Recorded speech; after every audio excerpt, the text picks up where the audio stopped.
إن الحمد لله صلاة وسلام على رسول الله وعلى آله وأصحابه ومن والاه أما بعد. Syukur alhamdulillah dengan kudrat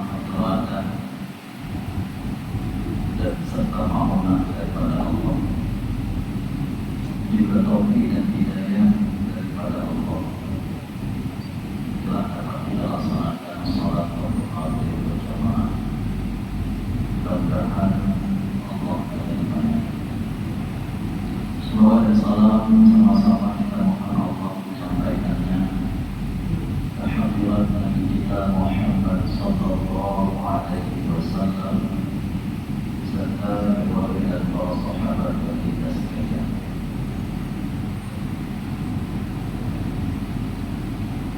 Yang berbahagia kepengurusi masjid, para imam, pendidik masjid, hadirin wal hadirat yang Allah muliakan.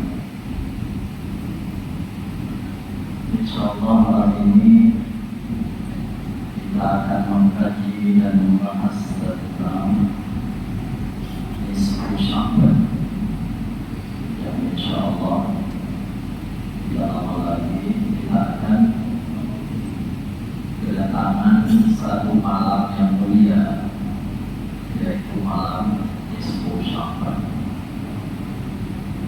Dalam sebuah hadis Nabi sallallahu alaihi wasallam menyebutkan, inna rajaba syahrullah wa Sya'ban syahri wa Ramadan syahrul ummati.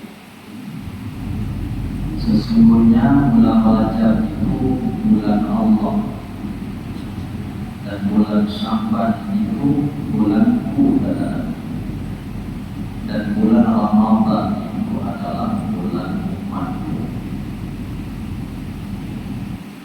Rajab bulan Allah. Kenapa dinamakan dengan bulan Allah? Karena Allah Subhanahu wa taala dalam bulan Rajab telah memuliakan bulan Rajab itu dengan kemuliaan yang sangat tinggi. Apa kemuliaan? Kemuliaan itu yaitu Allah pada bulan Rajab itu membuka hijab dirinya yang tidak pernah dibuka oleh Allah sebelumnya, khusus dibuka untuk dapat dilihat oleh sang kekasihnya, yakni Nabi kita Muhammad sallallahu alaihi wasallam. Dengan ada satu peristiwa besar yang disebut dengan Isra wal Mi'raj. Jika Allah melebihkan bulan Rajab itu, yaitu dengan setiap hari dan setiap malam Allah mengumpulkan seluruh para malaikat di satu bukit yang disebut Jabal Qaf. Jabal Qaf itu tidak nampak dilihat oleh mata manusia. Jabal Qaf itu tempat berkumpulnya para aulia-aulia Allah. Jabal Qaf itu tempat berkumpulnya para nabi-nabi, para rasul-rasul. Setiap malam Rajab dan harinya, seluruh para malaikat berkumpul di bukit Qaf dan mereka semuanya beristighfar kepada Allah dengan doa mereka itu, Allahumma ighfir li ummati Muhammad sallallahu alaihi wasallam. Ya Allah, ampunkanlah dosa-dosa umat Nabi Muhammad sallallahu alaihi wasallam. Bayangkan berjuta-juta malaikat berkumpul kumpul di situ hanya untuk meminta pengampunan kepada kita umat Nabi Muhammad SAW. Jadi bulan Rajab itu bulan yang sangat istimewa. Kemudian Allah Subhanahu wa taala memberi bulan satu lagi yang disebut bulan Sya'ban. Itu bulan umat, bulan Nabi Muhammad SAW. Itu bulan Sya'ban. Ya, ini bulan yang sekarang kita di dalamnya. Allah Subhanahu wa taala memperuntukkan kelebihan-kelebihan dalam bulan Sya'ban ini untuk Nabi Muhammad SAW dan umat. Apa kelebihan-kelebihan dalam bulan Sya'ban? Sebelum kita mengkaji ke sana, perlu kita ketahui terlebih dahulu bahwa di dalam bulan Sya'ban itu Allah Subhanahu wa taala menjadikan satu malam di dalam bulan Sya'ban itu, yakni bulan yang luar biasa. Sebagaimana bulan Rajab ada malam yang luar biasa, dan bulan Sya'ban juga Allah berikan dengan hal yang luar biasa. Apa hal yang luar biasa itu? Yaitu malam nisfu Sya'ban. Malam nisfu Sya'ban itu artinya malam pertengahan bulan Sya'ban. Apa yang terjadi pada malam itu? Kejadian pada malam itu adalah hal yang begitu luar biasa. Di mana pada malam itu Allah Subhanahu wa taala membuka semua pintu langit. Allah membuka semua pintu langit. Allah menutup pintu-pintu neraka. Allah membuka pintu-pintu surga. Kemudian para malaikat berkumpul untuk menyambut kedatangan malaikat Raqib dan Atid. Malaikat Raqib dan Atid yang selama ini diperintahkan oleh Allah untuk mencatat amal manusia. Malaikat Raqib di sebelah kanan manusia dan malaikat Atid di sebelah kirinya manusia. Malaikat Raqib bertugas menulis amal kebaikan, dan sementara malaikat Atid menulis keburukan manusia, dosa, maksiat yang dilakukan oleh manusia. Jadi pada malam nisfu Sya'ban itu, buku amalan manusia yang selama setahun itu diangkat malam itu ke langit dan diserahkan kepada Allah Subhanahu wa taala. Amalan manusia itu ada yang diangkat ke langit per minggu. Per minggu. Ada yang per hari, ada yang per tahun.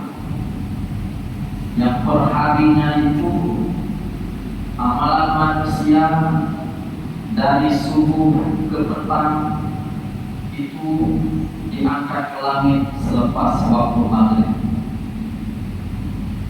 Daripada maghrib ke subuh, amalan manusia yang dikerjakan itu diangkat ke langit setelah subuh. Itu yang per harinya. Per tahunnya adalah diangkat pada malam nisfu Sya'ban. Itu amalan per tahun dikumpul oleh malaikat, kemudian diangkat ke langit. Setiap pintu langit maka diperiksa oleh malaikat yang jaga pintu langit. Ditanya kepada malaikat Raqib dan Atid, itu buku siapa? Ini buku si bulan. Coba lihat apa yang tertulis di dalamnya. Kemudian dilihat oleh malaikat yang jaga pintu langit. Bila lebih banyak kebaikan, maka dipersilakan untuk naik ke langit yang kedua. Kemudian di langit yang kedua diperiksa kembali oleh malaikat yang menjaga pintu langit yang Bila banyak kebaikan maka dipersilakan lagi untuk naik ke langit yang ketujuh, ke langit yang ketiga. Begitulah seterusnya dan seterusnya sampai ke langit yang ketujuh. Malaikat yang menjaga pintu langit yang ketujuh juga memeriksa, ini buku siapa? Ini si fulan bin fulan. Maka dilihat diperiksa. Boleh bawa. Kemudian malaikat terus membawa untuk menyerahkannya kepada Allah Subhanahu wa taala. Hadirin wal hadirat yang Allah muliakan. Ketika buku amalan manusia itu diserahkan kepada Allah, ternyata Allah menolak. Allah tolak.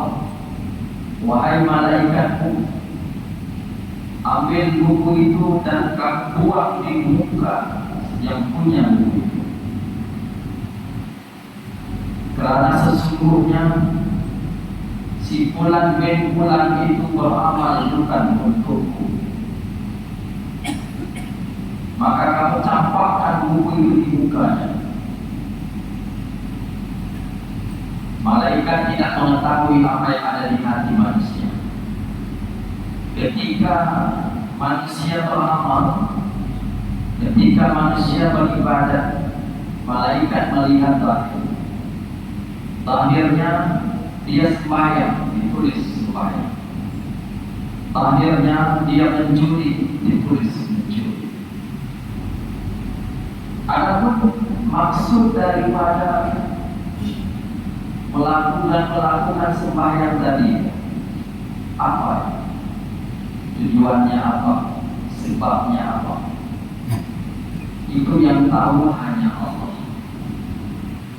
Allah akan memeriksa adakah ibadat seseorang itu ikhlas atau tidak ikhlas. Allah melihat. Ada sedikit saja sebab melakukan amal bukan kerana Allah, maka Allah tolak. Misalkan kita sembahyang, apa sebab kita sembahyang? Oh, sebab kita kalau tak sembahyang nanti orang kata kita macam-macam. Orang kata kita malas. Berarti tujuan kita sembahyang untuk mengelak daripada orang mengatakan kita malas. Berarti bukan kerana Allah. Kenapa Tuhan bersedekah? Karena kalau kita tak bersedekah, nanti orang kata kita cukup, harta kita banyak, orang tengok harta kita banyak, kita tak bantu orang lain, orang lain memerlukan, tak bantu orang, nanti orang kata kita cukup, orang kata kita fakir. Berarti bersedekah bukan kerana Allah. Itu disebut dengan riya. Kenapa tuan-tuan sembahyang jenazah? Oh, kalau tak sembahyang jenazah orang lain nanti bila kita mati orang tak sembahyang kita. Berarti sembahyang jenazah bukan kerana Allah, kerana menjaga hati manusia, bukan kerana Allah. Jadi semua perkara ibadah yang kita lakukan bukan semata-mata kerana Allah. Ketika diangkat buku ini, maka Allah menolak ibadah itu. Ataupun sebabnya ada dua, sebab kerana Allah dan juga sebab kerana manusia. Kenapa Tuhan sembahyang? Kerana Allah suruh kita sembahyang, maka saya sembahyang. Dan pun kalau tak sembahyang nanti malu juga dengan orang, malu dengan anak-anak di rumah. Berarti sebabnya ada dua, ada kerana Allah dan ada kerana manusia. Juga Allah tidak menerima ibadat yang seperti ini. Allah dengan tegas mengatakan, "Faman yarju liqa'a rabbih falyamal 'amalan shalihan wa la yusyrik bi ibadati rabbih ahada." Barang siapa nak bertemu dengan Tuhannya, yakni di akhirat kelak. Falyamal amalan shalihah, kuncinya satu, syaratnya satu saja. Kalau nak bertemu dengan Allah di akhirat, di surga, artinya kalau nak masuk surga, syaratnya satu, falyamal amalan shalihah, hendak beramal amal yang saleh. Kemudian dalam beramal saleh itu ada kuncinya, wala yusrik bi ibadati rabbih ahad. Jangan pernah menyekutukan niat atau sebab tujuan dengan selain Allah. Jangan bercampur niat kita, itu disebut dengan ikhlas. Jadi syaratnya mesti beramal, dan amal itu mesti dengan ikhlas. Kalau amal yang bercampur dengan riya, Allah akan menolak, dan Allah mengancam orang-orang yang beramal dengan riya. Fawailul lil musallin alladzina hum an salatihim sahun alladzina hum yura'una. Fawailul, celaka. Ada sebagian tafsir ulama makna fawailun itu neraka wail. Neraka wail itu neraka di bahagian neraka jahanam. Neraka itu ada bahagian-bahagiannya, ada peringkat, ada kelas, ada 7 kelas. Kemudian setiap satu kelas itu dia punya bahagian-bahagian tersendiri. Misalkan kelas jahanam itu ada neraka namanya wail, ada neraka namanya jian, macam-macam namanya. Jadi neraka wail itu Allah masukkan orang-orang yang tidak sembahyang, dan juga orang yang sembahyang tetapi riya. Sembahyang ada tapi bercampur dengan riya. Arti bercampur dengan riya, yaitu di hatinya itu ketika melakukan amal ada sebab yang mendorong dia untuk beramal. Sebab itu bukan karena Allah, tidak 100% karena Allah, itu riya namanya. Maka ibadat orang-orang riya ini Allah menolaknya. Riya itu adalah maksiat batin, itu dosa batin namanya, bukan dosa zahir. Dosa batin, dosa hati. Malaikat melihat dosa zahir, Allah melihat zahir dan batin.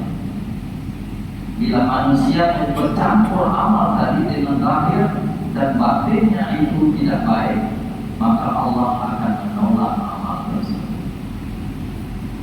Alangkah sayangnya buku amalan yang sudah kita usahakan beramal sebanyak-banyaknya, namun ketika diserahkan kepada Allah, Allah tidak menerimanya.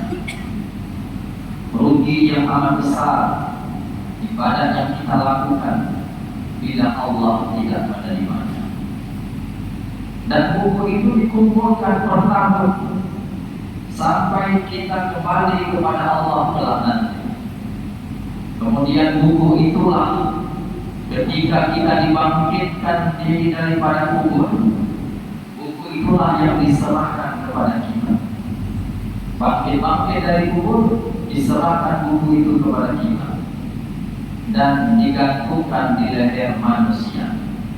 Allah berfirman, wa arsalna dhahirahu bi'udhin. Kami gantungkan buku itu di lehernya, seperti kita jamaah umrah, jamaah haji yang gantungkan beg kecil di lehernya. Begitulah umpamanya hari akhirat kelak, manusia akan digantungkan di lehernya buku amal masing-masing.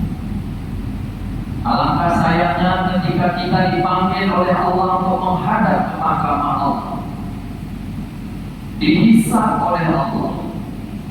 Ketika kita masuk ke dalam mahkamah Allah, Allah kata, "Iqra kitabak." Mulai baca buka.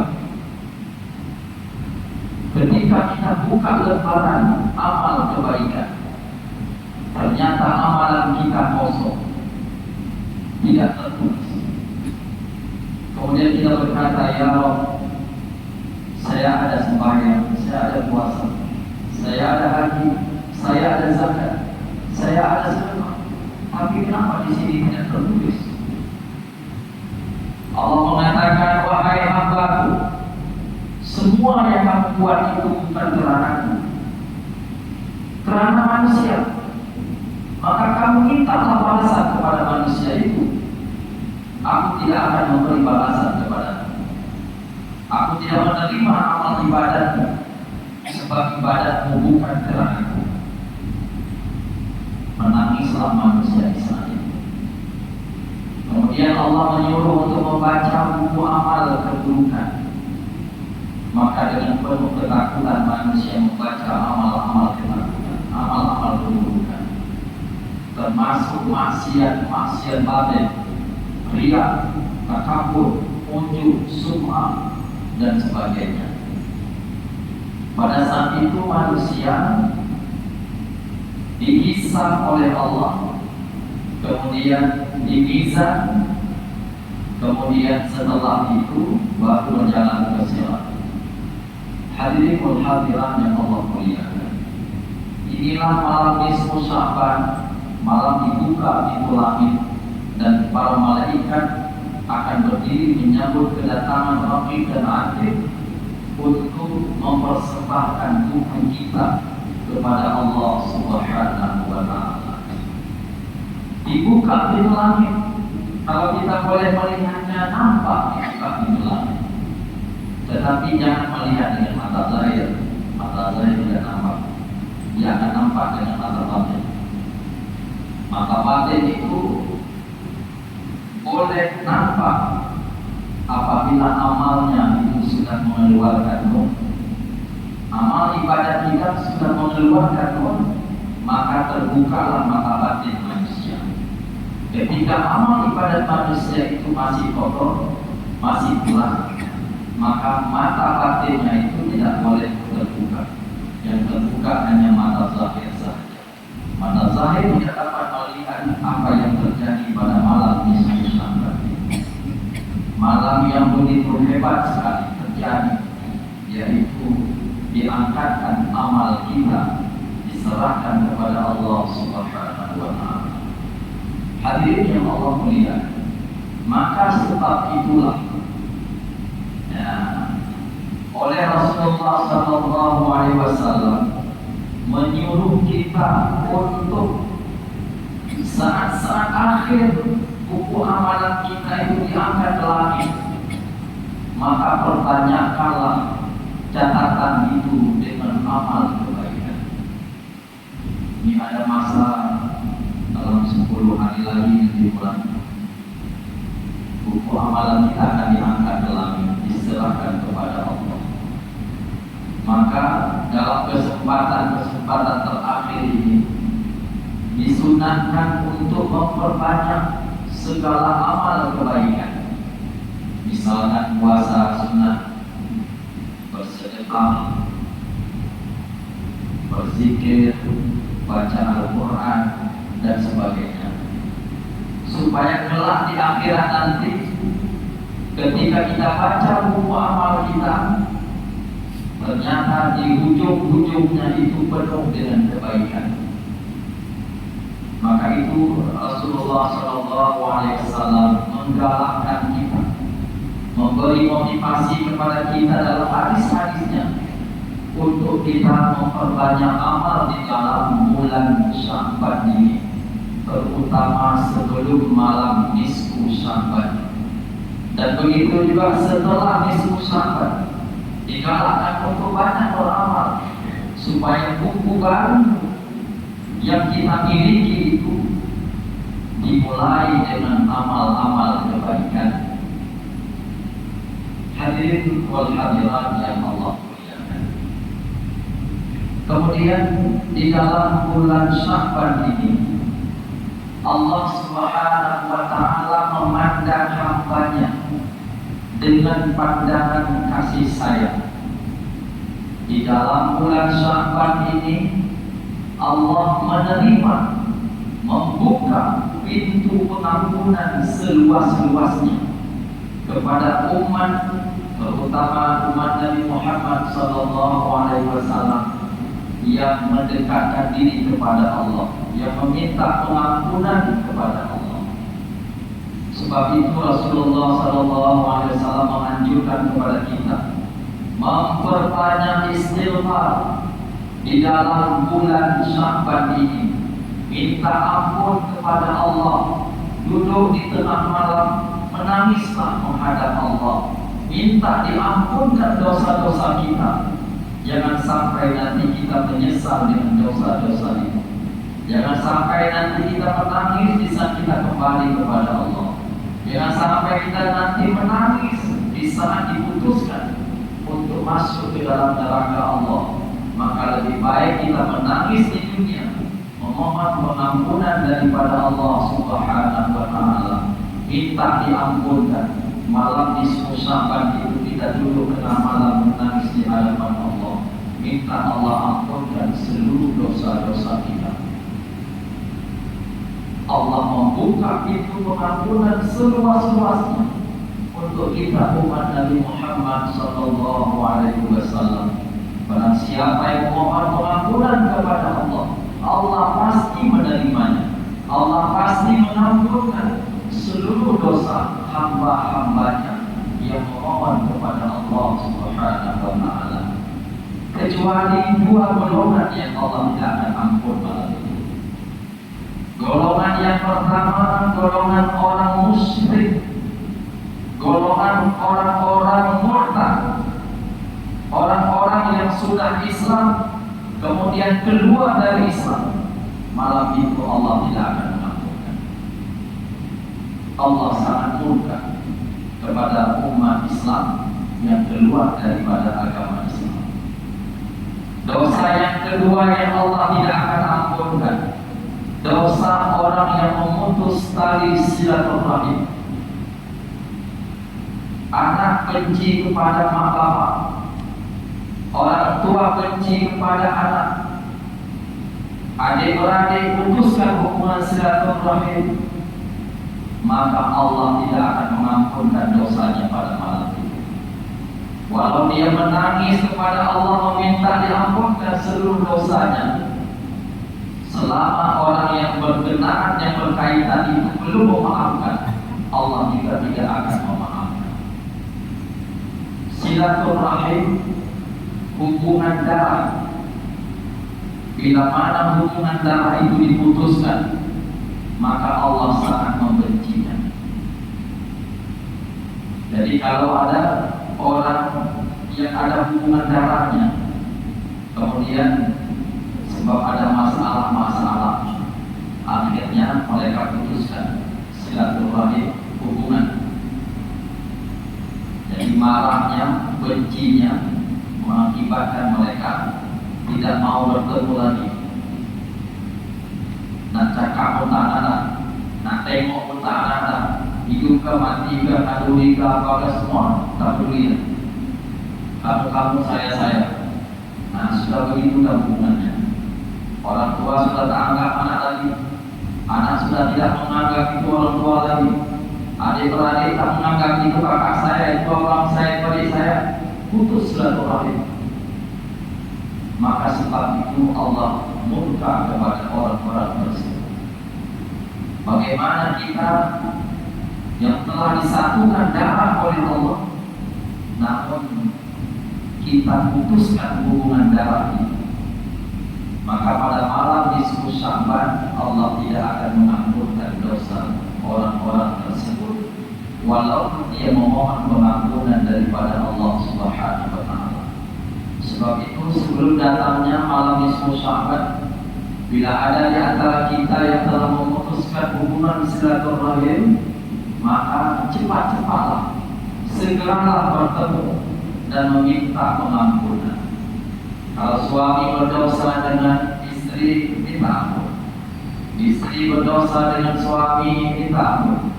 Anak berdosa dengan orang tua, Orang tua berdosa dengan anak, minta ampun supaya jangan diangkat buku amal kita nanti dengan dosa-dosa itu semuanya. Di hari dunia ini kita rasa itu perkara-perkara kecil, tapi bagi Allah itu perkara besar. Bagaimana Allah menilai perkara besar?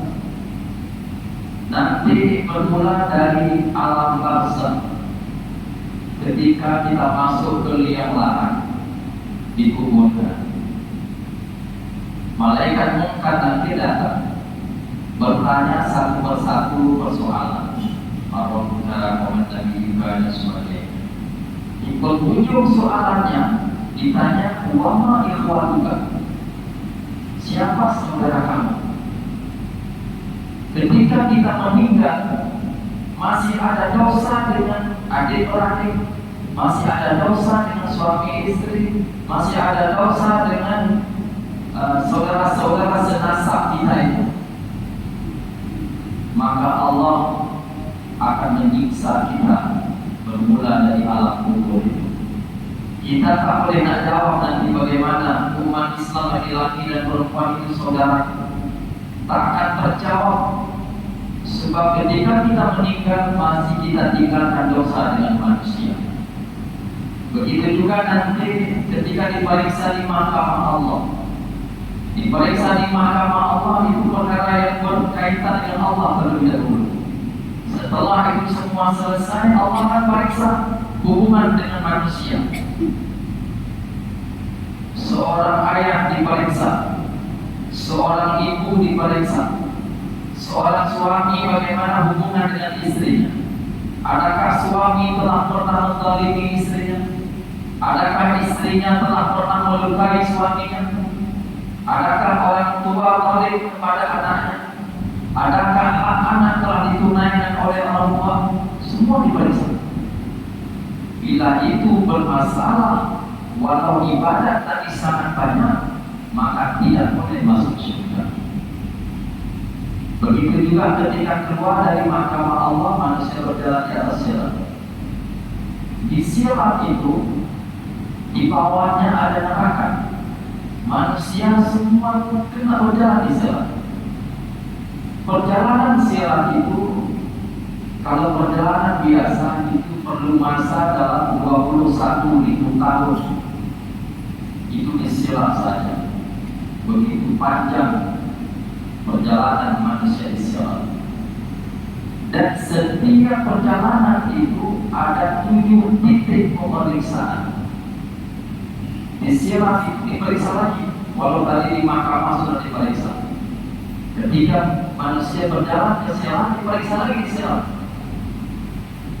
Tempat pemeriksaan yang pertama itu dicek kembali tentang iman. Kemudian yang terakhir sekali, yang ketujuh, itu dicek tentang hubungan dengan manusia. Periksa lagi. Hubungan dengan bapak, dicek lagi. Periksa lagi. Hubungan dengan suami istri, periksa lagi. Semua diperiksa. Bila mana ada yang bermasalah, maka tidak boleh meneruskan perjalanan. Pasti akan jatuh ke bawah. Di bawah itu ada api neraka.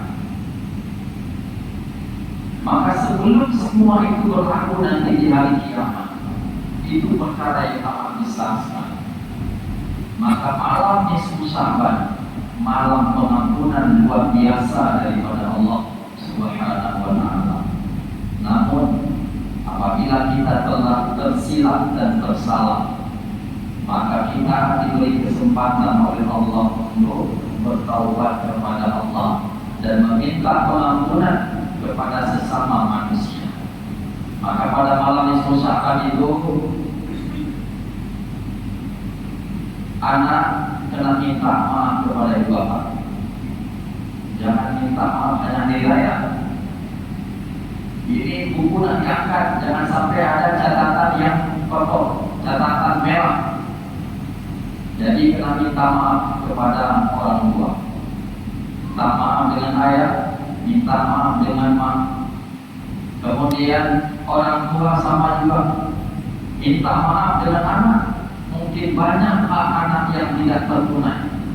Minta maaf kepada anak. Begitu juga suami kena minta maaf kepada istri, dan istri juga kena minta maaf kepada suami, supaya ketika diangkat buku kita tidak ada dosa di sana yang tertulis antara manusia dengan manusia. Dosa kita dengan Allah pada malam itu Allah ampunkan. Kita dulu minta maaf kepada Allah. Allah ampunkan, Allah bersihkan dosa-dosa kita. Dosa dengan manusia bersihkan. Minta maaf pada malam itu. Maka setelah maghrib minta maaf terus. Sebab setelah maghrib itu tak lama kemudian akan diangkat buku itu diserahkan kepada Allah. Sebelum diserahkannya itu, sebaiknya sebelum maghrib atau jauh hari sebelum itu, kita minta maaf kepada sesama manusia. Begitu juga dengan jiran, tetangga kita, kerabat-kerabat kita, saudara-saudara kita. Jangan ada catatan di sana dosa dengan sesama manusia. Sebab nanti di akhirat lebih mudah dosa dengan Allah berbanding dosa dengan manusia. Dosa dengan Allah, Allah mudah ampunkan. Tapi dosa dengan manusia tidak mudah diampunkan. Manusia susah untuk memaafkan. Maka kesempatan mudah itu ketika kita berada di dunia ini. Hadirin hadirat yang Allah muliakan, itu adalah persiapan untuk malam nisfu Sya'ban. Kemudian kita lanjutkan malam nisfu Sya'ban ini atau bulan Sya'ban adalah bulan mempersiapkan diri untuk menghadapi bulan suci Ramadan.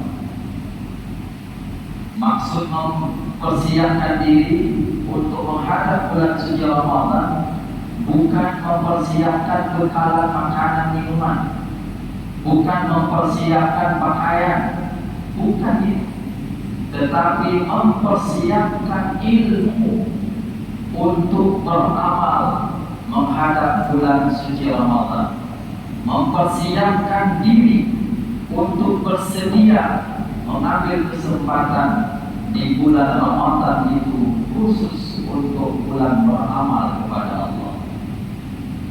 Maka kesempatan di dalam bulan Sya'ban bagi orang-orang yang pernah meninggalkan puasa di dalam bulan Ramadan tahun lepas, tahun kemarin, bila ada yang meninggalkan puasa, sama ada uzur atau tidak ada uzur, maka wajib qadha puasa itu.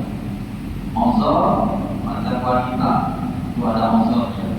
Laki-laki bila sakit yang tidak boleh berpuasa, uzur. Maka diberi kesempatan untuk qadha puasa itu setahun atau 11 bulan. Kesempatan untuk diqadhakan.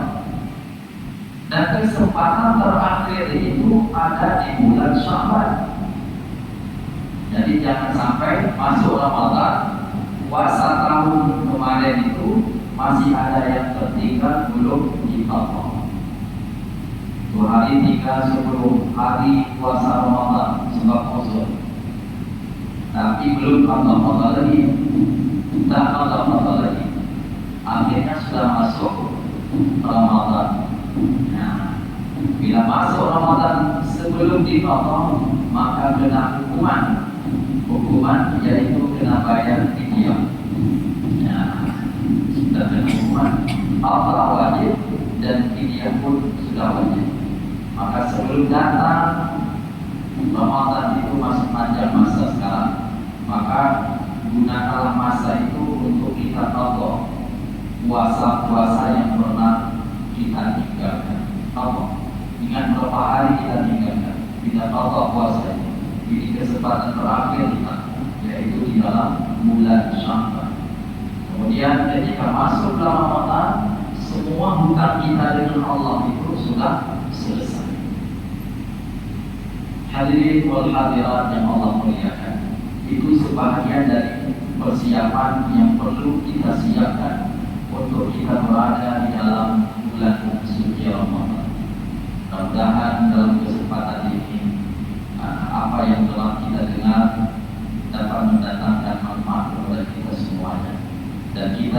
bersedia lebih awal untuk menghadapi semua apa yang akan terjadi di hadapan kita ini. Mudah-mudahan malam Nisfu Sya'ban nanti yang tercatat hanya kebaikan dan tidak tertulis di buku kita sesuatu yang tidak baik, sesuatu yang berdosa, sama ada dosa dengan Allah atau dosa dengan sesama manusia. Mudah-mudahan kita bersedia dari sekarang, dari segi ilmu, untuk berpuasa kelak nanti. Bagaimana cara puasa dengan baik dan benar? Karena ramai orang puasa, tapi puasanya tidak betul. Sebab itu Nabi kata, kami sahimin, betapa ramai orang berpuasa, laisa min siyami, tidak mendapat apa-apa dari puasanya kecuali hanya lapar dan dahaga. Puasanya tidak jadi puasa, puasanya tidak diterima, puasa tak betul. Puasa kita rasa mudah, jangan makan, jangan minum, bukan. Puasa itu ada aturan-aturan tersendiri. Maka perlu kita bahas dan kita kaji, kita belajar apa itu, bagaimana cara berpuasa yang betul. Bukan hanya tidak makan dan tidak minum.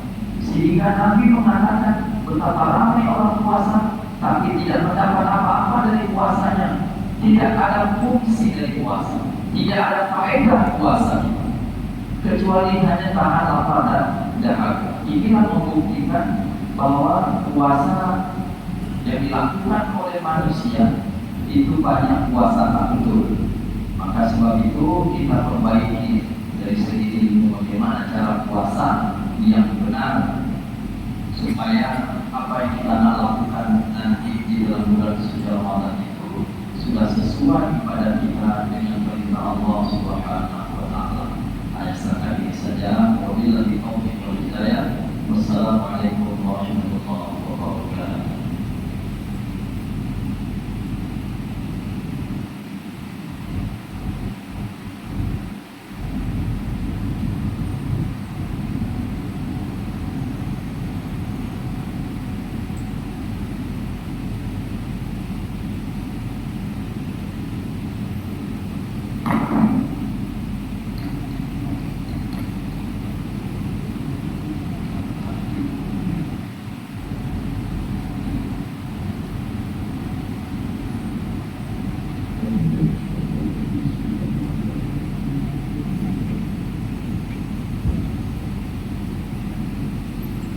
Allahu Akbar, Allahu Akbar, Allahu Akbar, Allahu Akbar.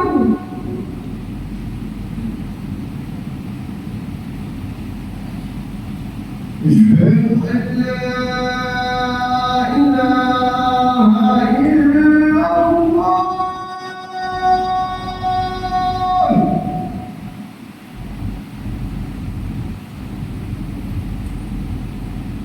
أشهد أن لا إله إلا الله.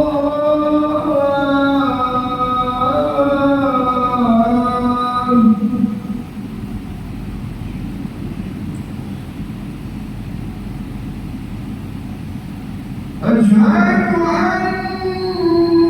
أن محمدا رسول الله.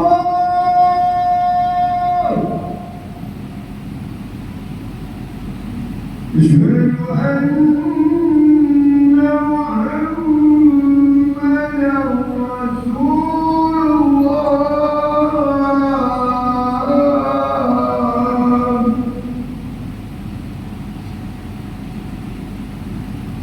حي على الصلاة.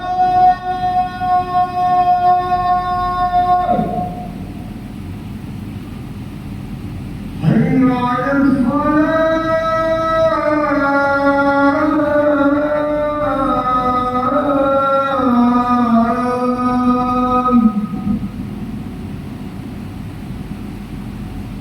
حي على الفلاح.